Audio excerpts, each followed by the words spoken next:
ঢাকার আজিমপুরের কবরস্থানে গিয়া মাঝে মাঝে দাঁড়ায় দাঁড়ায় দেখো 1-1.5 বছর পরে কবরগুলো চালতে শুরু করে, কারণ এক কবরের উপরে বারবার কবর দেয়।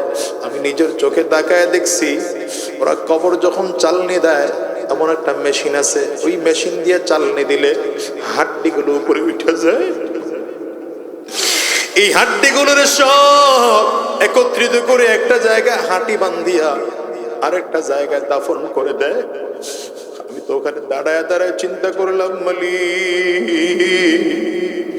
আজিমপুরে কত বড় লোকের খবর আছে, কোটিপতির খবর আছে। এই দুনিয়ার কত বাড়িওয়ালা, কত গাড়িওয়ালা, কত সম্মানী মানুষগুলো আজিমপুর কবরস্থানে আছে। আজকে সেই মানুষগুলোর অস্তিত্ব দুনিয়ায় নাই। কত সুন্দর চেহারাওয়ালা, চেহারা নিয়ে অহংকার করছে, নাই তার চেহারা।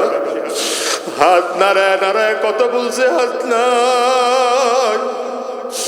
আরে আজকে তার জবান থেকে আর কত বের হয় না, রাজনৈতিক বক্তব্য বের হয় না, আর বাদে হাঁটতে পারে না। নিজের মনটাকে বোঝ দাও, আমি তো কবরের যাত্রী, আমার কাছে তো এর থেকে বেশি কোনো কিছুই নাই।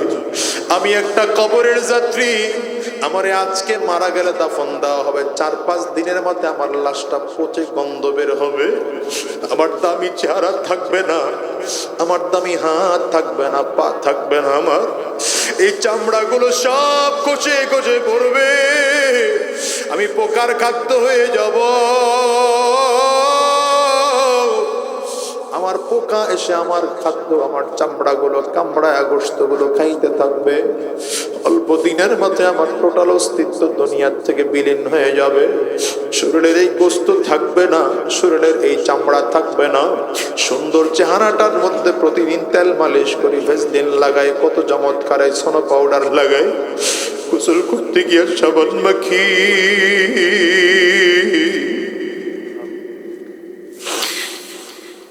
না না, সুন্দর চেহারাটা থাকবে না বাবু। ও দুনিয়ার বাজার, আজকে তোমার সম্পদের কারণে তোমার মধ্যে অহংকারে ঢুকে গেল, ক্ষমতার কারণে তোমার মধ্যে অহংকারে ঢুকে গেল, একটু সম্মান পাইয়া তোমার মধ্যে অহংকার ঢুকে গেল। বলো তোমার কত ক্ষমতা, আমার আল্লাহর থেকে কি তোমার ক্ষমতা বেশি হয়ে গেল নাকি? বলো তোমার কত সম্পদ, আমার আল্লাহর থেকে তোমার সম্পদ বেশি নাকি? বলো। যদি তা না হয়, আজকে দিল থেকে চোখের পানি ফেলাইয়া মালিকরে বলবা, আয় আল্লাহ, চিরটা জীবন তোমার হুকুম পালন না করে অন্যায় করেছি আল্লাহ। নিজের মধ্যে অহংকার ঢুকাইয়া আল্লাহ অন্যায় করেছি, পাপ করেছি আল্লাহ। নবী বলেন, যার মধ্যে যাররা পরিমাণ অহংকার থাকবে ও জান্নাতের মধ্যে ঢুকতে পারবে না। তাইলে আমার মধ্যে যদি অহংকার থাকে, আমি তো জান্নাতে ঢুকতে পারবো না। ওগো মালিক, দিলের থেকে অহংকার বের করে দাও। আজকের ময়দানটার মধ্যে যারা সুবাজান, দিলটাকে নরম করে ফেলো, আর চোখ থেকে পানি পারলে বের করার চেষ্টা করো। রব ওই ফেরাউনকে ফালায় রাইখা দেখায় দিছেন, ফেরাউনের দিকে তাকাও। আমি আল্লাহ ফেরাউনের লাশটাকে কুদরতি হাতে হেফাজত করে রাখছি। যেই ফেরাউনের এত বড় ক্ষমতা ছিল, অহংকার করে বলেছে আনা রাব্বুকুমুল আ'লা, আমি সবচেয়ে বড় খোদা। ওই ফেরাউনের দিকে তাকায় দেখো, ওর হাড্ডির সাথে চামড়া আর গোশতগুলো লাগায় কাঠ বানায় ফেলাইছি। লম্বা করে শুয়ে আছে, কথাও বলতে পারে না, শরীরটাও নাড়াইতে পারে না। কেউ পিটাইলে প্রতিবাদও করতে পারে না, প্রশ্ন করলে জবাবও দিতে পারে না। তুমিও তো এমন একজন মানুষ। সুম্মা রাদাদনাহু আসফালা সাফিলিন,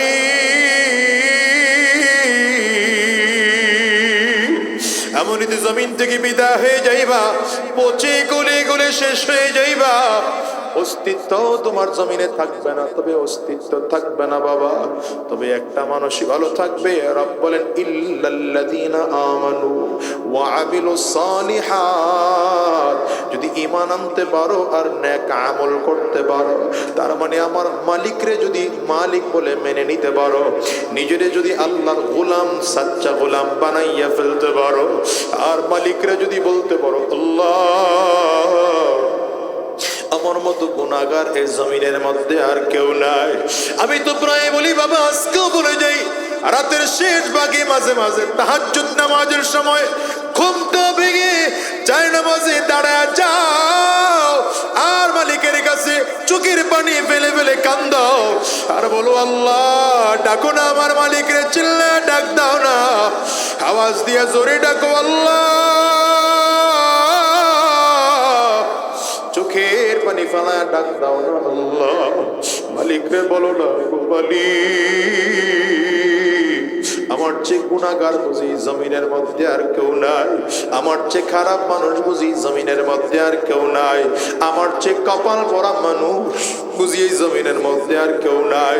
আমার হাতে গুনাহ, আমার পায়ে গুনাহ, আমার চোখে গুনাহ, আমার জবানে গুনাহ, আমার কানে গুনাহ, আমার কলবে গুনাহ, আমার ব্রেইনে গুনাহ, আমার সব অঙ্গ দিয়ে শুধু গুনাহ, কোনো সওয়াব নাই। মালিক মাফ করে দাও। এমন নিজের অপরাধী মনে করে আজকের এই ময়দানটার থেকে আমার আল্লাহর কাছে ওয়াদা করো, আয় আল্লাহ, এতদিন তোমার হুকুম মানি নাই, আজকের থেকে তোমার হুকুম মানবো, তোমার কোরআন অনুযায়ী চলবো, নবীজির সুন্নাহ অনুযায়ী চলবো, অহংকার মুক্ত জীবন গড়ব। কারা কারা ওয়াদা করতে পারো?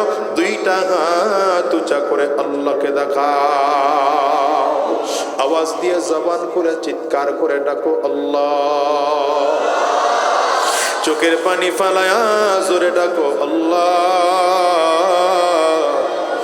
জবান খুলে আরো জোরে ডাকো না আল্লাহ। দয়ার মালিক,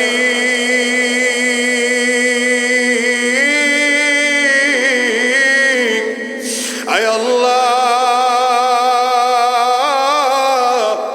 যতজন তোমার বান্দা আজকে হাত উঁচু করলাম, সবাই মিলে ওয়াদা করলাম আর হারাম রাস্তায় কদম বাড়াবো না, আর গুনাহের পথে চলবো না, আর গুনাহের পথে চলবো না, তোমার হুকুমগুলো পালন করে করে চলবো, আল্লাহ দ্বীনের পথে চলবো। আল্লাহ তুমি কবুল করে না। জবান খুলে বলো আমিন।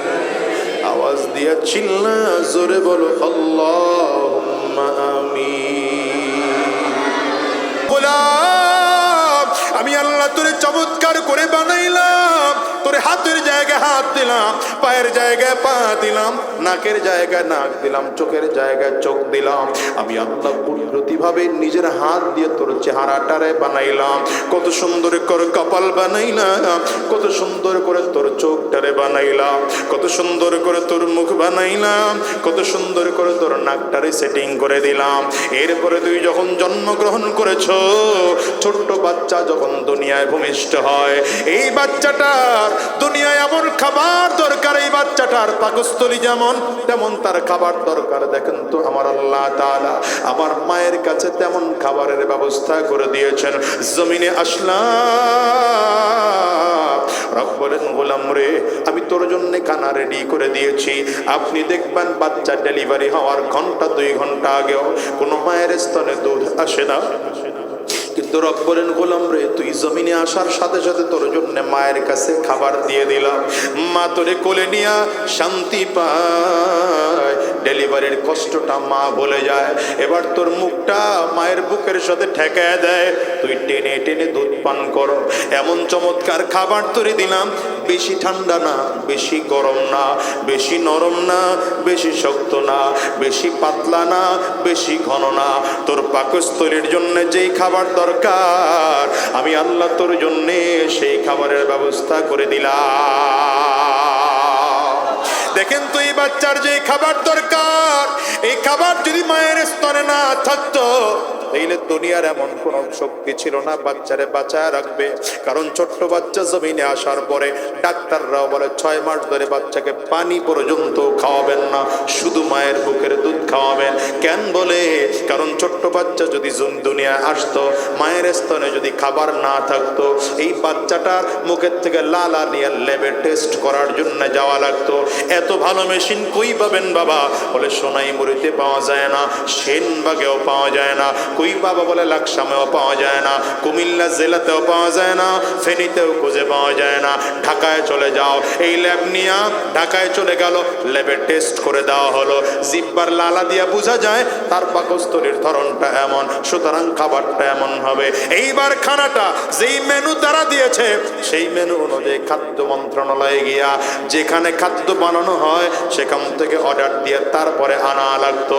বাবাজি বলেন তো এতদিনে বাচ্চা বাঁচত না কবরে যাইত?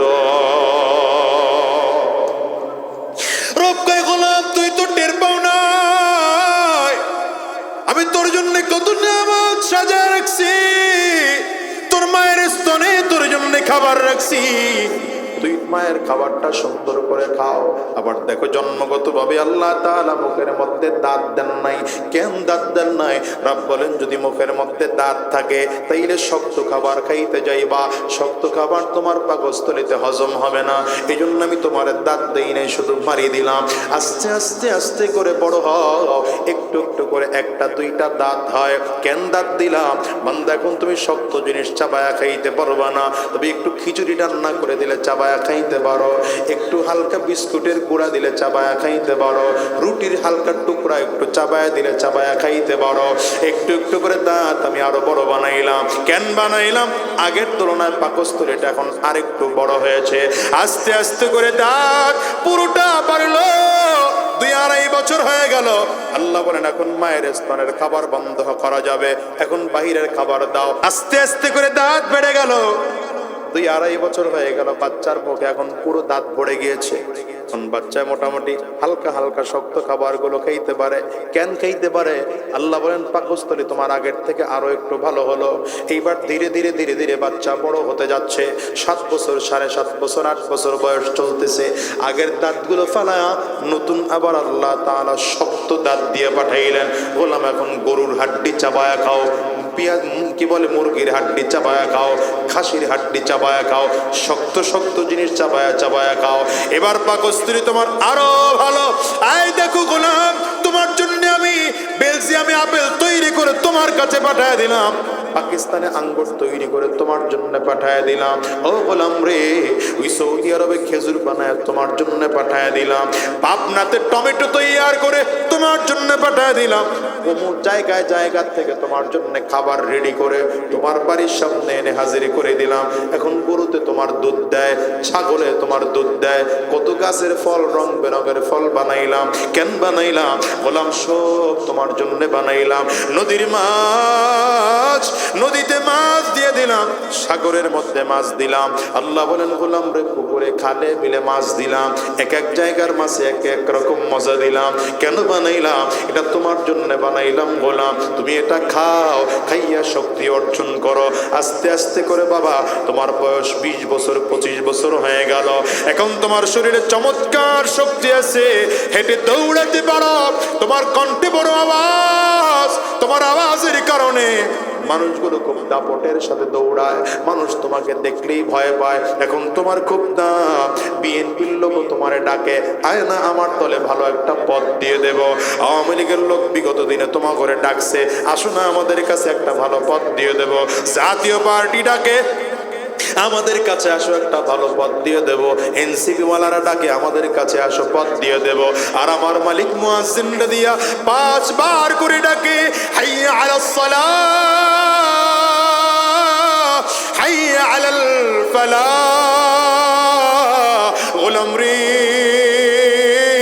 এত চমৎকার করে তোর সুন্দর খাওয়ায়া পড়াইয়া সন্ধ্যা 6টার সময় সূর্য ডুবাইয়া দিলাম। তুই সূর্য ডুবে যাওয়ার পরে আবার এশার নামাজ আদায় করে 8টা-9টার মধ্যে রাত্রে ঘুমাইয়া যা। 7 ঘন্টা ঘুম কমপ্লিট হয়ে গেল। মুয়াজ্জিন দিয়ে এইবার ফজরের আজানে ডাক দিলাম, আয় না গোলাম আয়, আমি যে তোরে এত কিছু দান করলাম, বিনিময় কিচ্ছু চাই না, কিচ্ছু চাই না। তুই শুধু ফজরের নামাজে দাঁড়ায়া নাকার কপালটারে জমিনের মধ্যে ঠেকাইয়া দিয়া বলবি সুবহানা রাব্বিয়াল আ'লা, সুবহানা রাব্বিয়াল আ'লা।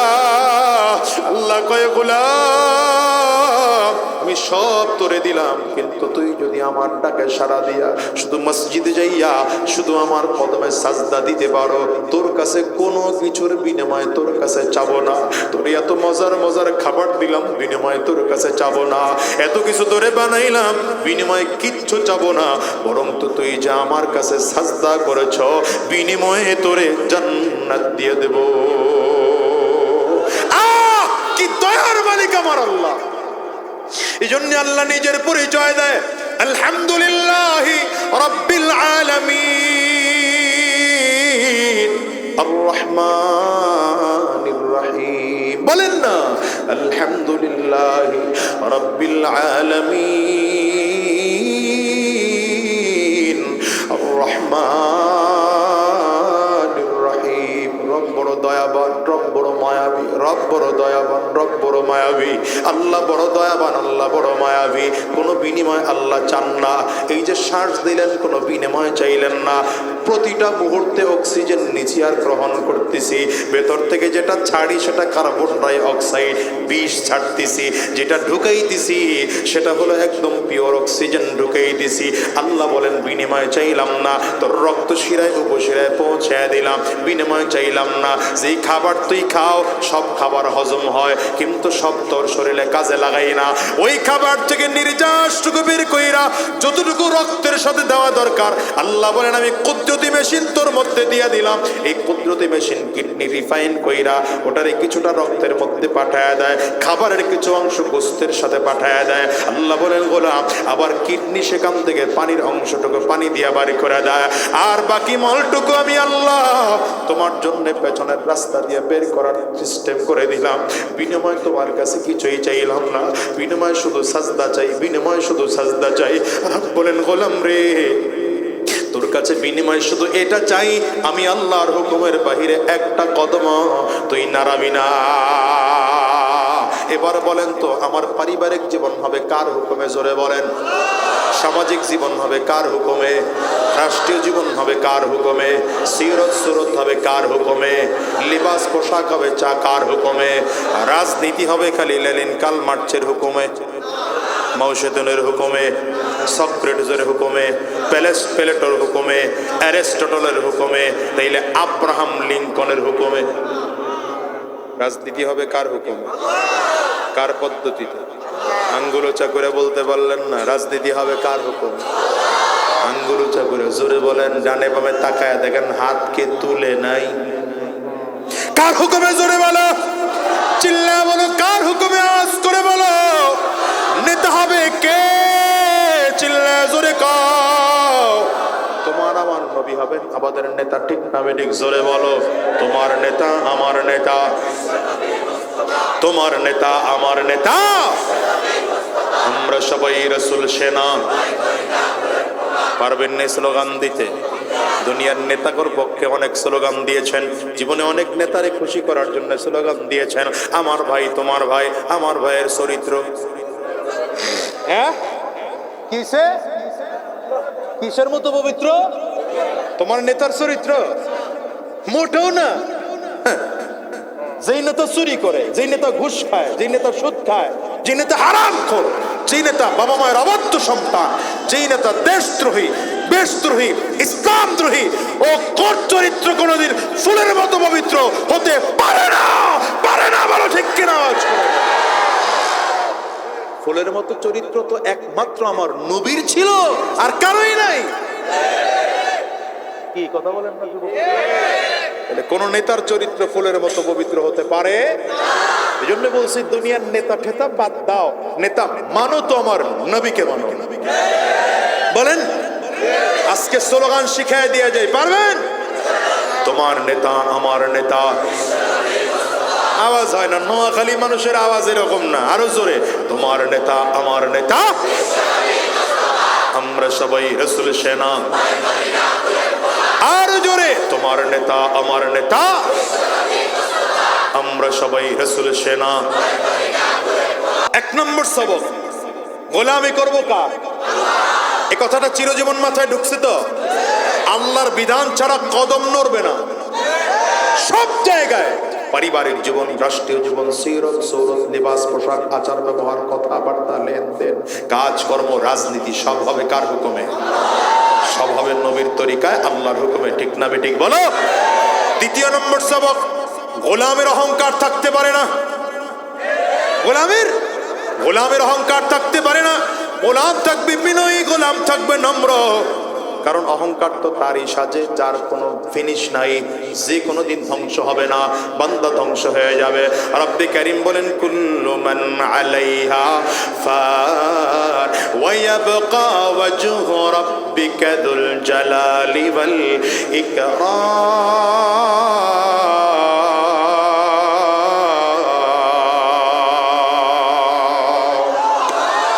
আমরা ধ্বংস হয়ে যাব, আমারে হাত ধ্বংস হয়ে যাবে, আমারে পা ধ্বংস হয়ে যাবে, আমার চোখ ধ্বংস হয়ে যাবে, আমার কলিজা ধ্বংস হয়ে যাবে, আমার মাথা ধ্বংস হয়ে যাবে।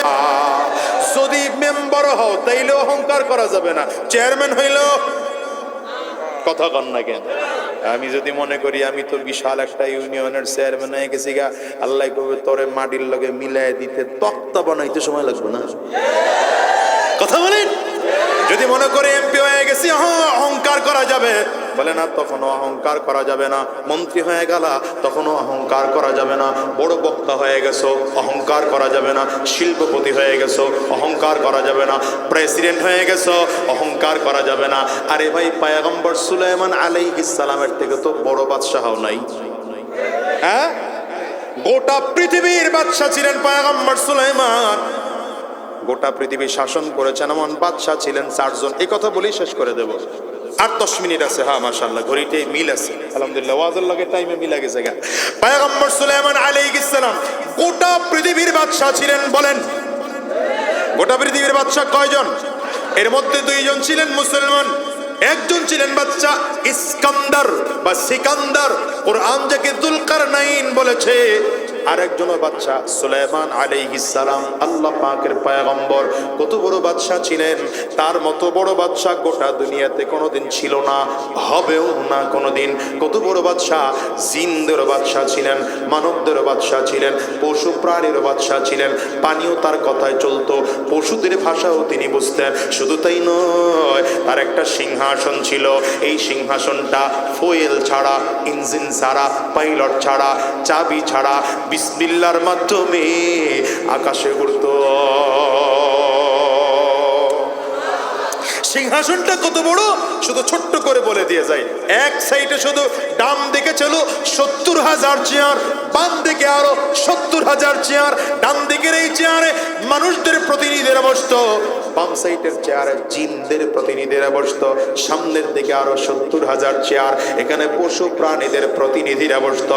পেছনে আরো 70,000 চেয়ার, এখানে দর্শকরা বসে বসে সংসদ অধিবেশন উপলব্ধি করতে পারত।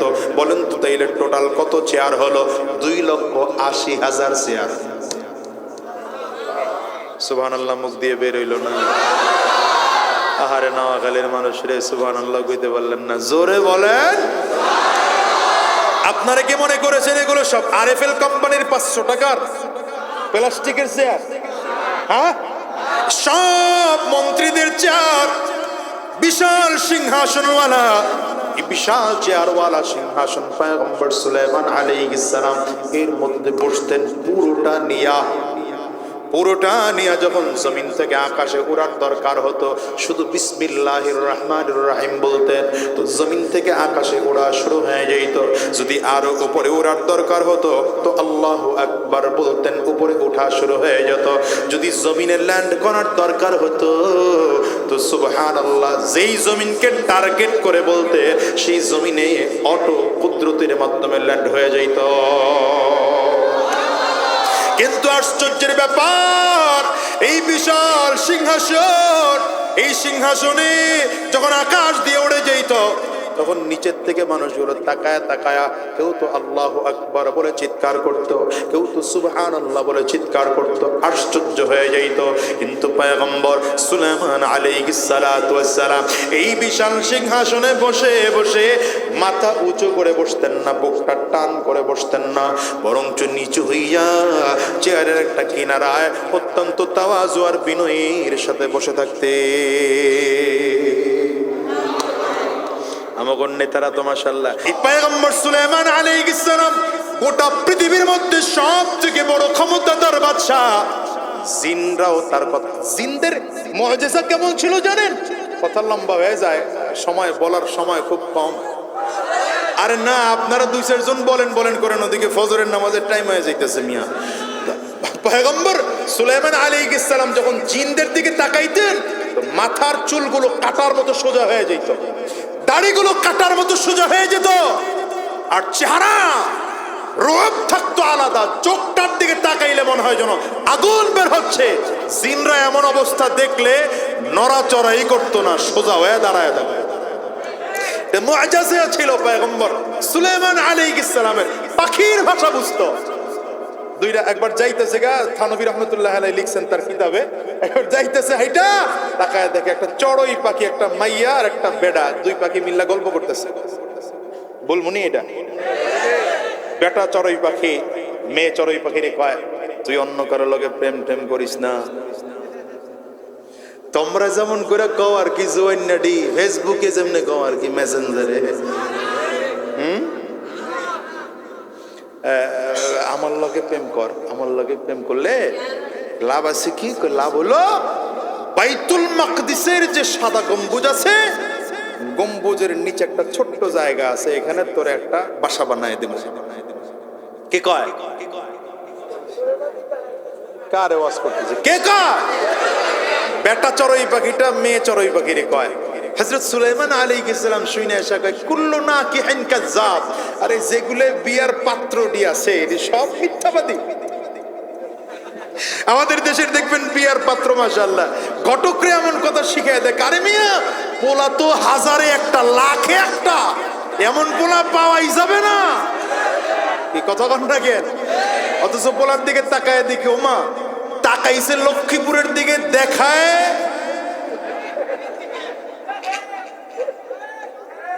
আসেন নাই জোরে কর না। আর যদি মাশাআল্লাহ সরকারি চাকরি করে তাহলে তো পোলা মানে স্বর্ণের হরিণ। বেতন পায় কত? পায় ৮,০০০ টাকা। ৮,০০০ টাকা পাইলে হবে কি? উপর ইনকাম ভালো আছে, উপর ইনকাম বোঝেন নাই। এই জন্য মিথ্যার কোনো আশ্রয় নিয়ে বিয়ে করবা না। যুবকদেরকে বলে, এই যুবক, মিথ্যার আশ্রয় নিয়ে বিয়ে করবা না। আর মেয়ের বাবাদেরকে বলবো, একেবারে মেকআপ টেকআপ লাগায়া, আধা কেজি আটা মাইখা 2 ইঞ্চি মোটা বানায়া এরপরে ছেলেগোর সামনে হাজির করাইবেন না। এটা খুব মন মতো হয়েছে। তবে তগরে কয়ে যায়, এই জোয়ান নেটে যেগুলো আসোস, তগরে কয়ে যায়, রাস্তা একটা দেখলেই পাগল হবি না। নবীজির হাদিস শোনা যায়, নবীজির হাদিস শুনেই নবী বলেন, তুনকাহুল মারআতু লিআরবাইন, লিমালিহা ওয়া লিজামালিহা ওয়া লিহাসাবিহা ওয়া লিদীনিহা। সময় কম, কেমনে কই কথা কত আমার, হ্যাঁ কয়টা?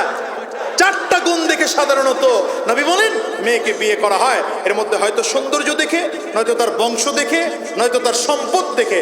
নবী বলেন আরেকটা আছে, সেটা হলো ধার্মিকতা দেখে। পয়গম্বর বলেন এই 3টা যদি একটু কম পাও, খুব একটা ভালো বংশের মেয়ে না, খুব নামি দামি বংশ না, টাকা পয়সাও খুব নাই, সুন্দরীও খুব না, কিন্তু মেয়েটার মধ্যে কি আছে? বলেন বলেন কি আছে? এটার নামই শোনো নাই, দিন আছে, দিন আছে, বলো। নবী বলেন এমন একটা মেয়েকে তোমার বিবি বানাইয়া ঘরে নিয়ে আসো, তোমার দুনিয়াও কামিয়াব, আখিরাতও কামিয়াব। আর এটা না বানাইয়া মেসেঞ্জারে টিকটক করে এমন একজন টকটিকওয়ালা আনাইয়া ঘরে ঢুকাইবা, নবী বলেন তারিবাত ইয়াদাক, তোর দুনিয়াও শেষ হবে, আখিরাতও শেষ হয়ে যাবে। আজকের যেহেতু অবিবাহিত সংখ্যা বেশি দেখতেছি, আপনারা আবার কই না, এই জন্য এগরে শুনে যাইতেছি। আল্লাহ জাতিকে হেফাজত করে, বলেন আমিন। অবৈধ সম্পর্ক থেকে যুবকদেরকে হেফাজত করুন, বলেন আমিন। তো পয়গম্বর সুলাইমান আলাইহিস সালাম পাখির ভাষা বুঝতেন। এত বিশাল বড় বাদশাহ, কিন্তু নিজের সিংহাসনের মধ্যে যখন বসতেন, এমনি কইরা হাতটারে উঁচা কইরা না, নিচে হইয়া আলাদা করে তাওয়াজু বিনয়ের সাথে বসতেন। মন্ত্রী একজন এসে ডাক দিয়েছেন, পয়গম্বর কেন আপনি আপনার মাথাটা উঁচু করে বসেন না? কেন আপনি সিনাটা টান করে বসেন না? এত বিনয়ী হয়ে কেন বসেন? পয়গম্বর সুলাইমান আলাইহিস সালাম বলেন, আমার আল্লাহ তাআলা গোটা পৃথিবীর রাজত্ব আমাকে দিয়েছেন, বিশাল সিংহাসনে বাতাসের সাথে চড়ার শক্তি আমার আল্লাহ তাআলা দিয়েছেন, কিন্তু আমাকে এই তাওয়াজু আর বিনয়ী একটা ছোট্ট পিপিলিকা আমাকে শিক্ষা দিয়েছে। কে শিখাইছে? কে শিখাইছে? পিপিলিকা শিখাইছে। এই জন্য তুমি যত বড় হও, ছোটদের কাছ থেকে শেখার অনেক কিছু আছে বাবা। কেমনি শিখাইল পয়গম্বর সুলাইমান আলাইহিস সালাম বলেন, পিপিলিকার কথা কোরআনেও আছে। এই পিপিলিকার সাথে একবার কথা বলতে গিয়ে আমার খুব পছন্দ হলো পিপিলিকার কথা। আমি খুশি হইয়া জিজ্ঞাসা করলাম, আইয়ুহান নামলা, এই পিঁপড়া, সালমা শিইতে, কি চাইবি তুই আমার কাছে, চা না আমি দিয়ে দেব। তো পিপিলিকায় কয়, চাইয়া লাভ নাই, আপনি দিতে পারবেন না, দেওয়ার মতো শক্তি আপনার নাই। কি কয়? সুলাইমান আলাইহিস সালাম বলেন, আনাল মালিক, আমি তো বাদশাহ, দিব না মানে দিতে পারবো। আপনাদের এলাকায় যদি ডক্টর মোহাম্মদ ইউনূস সাহেব এখন সরকারের প্রধান হিসেবে বলে কি কি চাইবেন চান, আমি দেওয়ার জন্য তৈয়ার আছি, এরকম একটা 5-6 বছরের বাচ্চা যদি দাঁড়ায় কয় পারবেন না দিতে, দরকার নাই, খালি খালি এত সাহস দেখেন, হ্যাঁ ধাক্কা খাবে না শরীরে একটা? পয়গম্বর সুলাইমান আলাইহিস সালামরে যখন পিঁপড়ায় কয় দিতে পারবেন না, সুলাইমান আলাইহিস সালাম বলেন, আনাল মালিক, আমি তো বাদশাহ, কেন দিতে পারবো না? ডেকে বললেন, আমার কাছে চা, কি চাইবি বল না। কয়েকবার পিঁপড়ায় বলে, না আপনার কাছে চাইয়া লাভ নাই, দিতে পারবেন না, দিতে পারবেন না, আপনার কাছে চাইয়া লাভ নাই। বলে, আমার কাছে চা না, আমি দেওয়ার জন্য তৈয়ার। তখন পিঁপড়ায় চাইতে আরম্ভ করেছে, আইয়ুহাল মালিক, ও বাদশাহ, যদি আমারে কিছু দিতে হয়, জিদ ফি হায়াতি, আমার হায়াতটা বাড়ায় দেয়। পয়গম্বর সুলাইমান আলাইহিস সালামের চোখ দিয়া অজান্তে যেন পানি টপ টপ করে করে বের হয়, চোখ দিয়ে পানি বানাইতেছে আর বলে, পিঁপড়ারে, দুনিয়ার বাদশা আমি হতে পারি, কিন্তু তোর হায়াত বাড়ায় দেওয়ার ক্ষমতা আল্লাহ আমারে দেয় নাই, তোরে এটা দিতে পারবো না, ক্ষমতা আমার নাই। বলেন তো হায়াতের মালিককে আওয়াজ করে চিল্লায় জোরে বলেন। এ বাবা, কখন জমিন থেকে বিদায় হয়ে যাব কেউ জানি না, জানেন একমাত্র আল্লাহ তাআলা। ওয়া মা তাদরি নাফসুম বিআই আরদিন তামুত, আল্লাহ বলেন, গোলাম রে, কোন জমিনে মরবি এটা তুই জানো না, কখন মরবি তুই জানো না, আমি আল্লাহ তাআলা জানি। পয়গম্বর সুলাইমান আলাইহিস সালামের চোখ দিয়ে পানি বের হতে আরম্ভ করেছে, কণ্ঠটা নরম হয়ে গেল, ডেকে বলে, পিঁপড়ারে, এটা আমি দিতে পারবো না, হায়াত বাড়ায় দেওয়া আমার দ্বারা সম্ভব না। আর একটা চা না, কি চাবি, আমার কাছে দেওয়ার জন্য তৈয়ার আছি। তো পিঁপড়ায় ডেকে বলে, একটাই দিতে পারলেন না, আবার কেমন চাইতে বলেন, আপনি দ্বিতীয়টাও দিতে পারবেন না। পয়গম্বর সুলাইমান বলেন, চা না, দেখ না, হায়াত তোরে বাড়ায় দিতে পারলাম না, অন্যটা তো বাড়ায় তোরে দিতে পারি, অন্য কিছু তো দিতে পারি। পিঁপড়ায় ডেকে বলে, আইয়ুহাল মালিক, জিদ ফি রিজকি, যদি আমার হায়াত বাড়ায় দিতে না পারে, তাইলে আপনি আমার রিজিক বাড়ায় দেন। পয়গম্বর সুলাইমান আলাইহিস সালাম সাথে সাথে সাজদায় পড়ে গেলেন, আয় আল্লাহ, ভুল হয়েছে আমার, ভুল হয়েছে আমার, বুঝি নেই। একটা পিঁপড়ার সামনে আমি বাদশাহ কিছুই না, না চিজ হয়ে গেলাম, আমি না চিজ হয়ে গেলাম। একটা ছোট্ট পিঁপড়ার চাহিদা পূরণ করতে পারলাম না। পয়গম্বর সুলাইমান চোখের পানিগুলো ফেলে ফেলে কান্না করেন আর বলেন, ওই যে একটা পিঁপড়ার সামনে আমার মাথা নিচু হয়ে গেল, জীবনে আর কোনোদিন মাথা তুলে আমি হাঁটি নাই, বুকটারে কোনোদিন টান করে উঁচা করে হাঁটি নেই, কারণ আমার দিলের মধ্যে বিশ্বাস তৈরি হয়েছে, আমার মালিক আমার আল্লাহ, আল্লাহ যা চান তাই দিতে পারেন। আমি গোটা দুনিয়ার বাদশা হইতে পারি, কিন্তু একটা ছোট্ট পিপিলিকার চাহিদা পূরণ করার মতো ক্ষমতা আমি সুলাইমানের নাই।